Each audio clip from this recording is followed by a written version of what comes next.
Hey everyone, welcome back to Corporate Decoder, the place where we sift through the corporate paperwork so you don't have to. Today we're diving into a story that feels like a small town drama with a twist of finance involving First Community Corporation, and it might involve a potential partner or maybe not. We will find out what's really going on. This report called an 8K is like a corporate alert. Companies use it to tell investors about big news fast.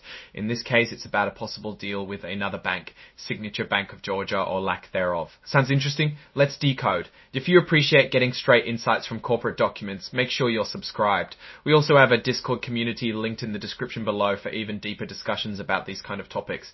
First things first, this report is dated July 8, 2025. That's the day First Community Corporation decided to share some information with the public.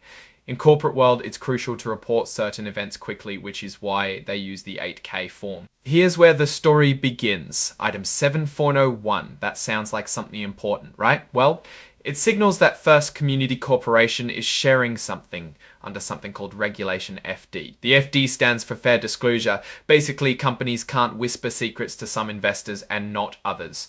Everyone needs to know at the same time. July 8, 2025 is when the company became aware of some recent reports in the media about a possible transaction. Basically a deal involving them and Signature Bank of Georgia.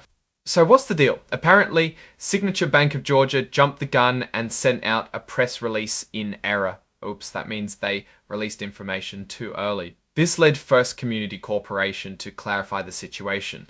The two banks had talked and they were just having preliminary discussions. That means they were at an early stage in the process. There was no final agreement, and First Community Corporation wants everyone to know that there's no assurance, which means no guarantee that anything will happen. These things can get complex really quickly. Imagine building a house of cards and wanting to announce you finalized the construction before even placing all of them. You might have made a mistake.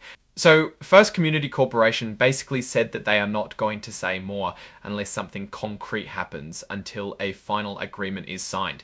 This is the kind of move that tells you they want to control the flow of information and avoid any rumors or speculation. In other words, they're staying quiet until they have something real to report.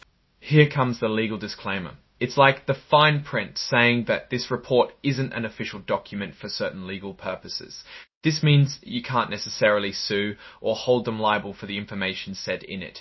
It's like they're saying, we're telling you this, but don't use it against us in court, because this is informal. I'm oversimplifying, but I hope I was able to explain the essence of it. It also specifies that the information should not be incorporated by reference into any filing under the Securities Act of 1933 or the Securities Exchange Act, except as expressly set forth by specific reference in such a filing. This is all about avoiding confusion and ensuring that investors rely on the official audited reports. Now let's wrap it all up.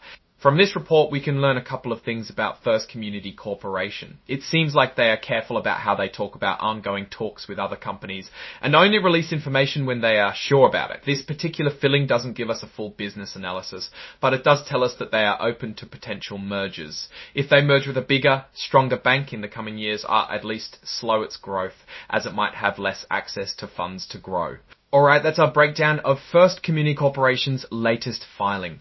What's your take on these numbers and what they signal for the company's future? Drop your thoughts in the comments. If this analysis was valuable, hitting that like button really helps, and subscribe for more deep dives. Don't forget to check out the Discord in the description where we discuss more about filings just like this.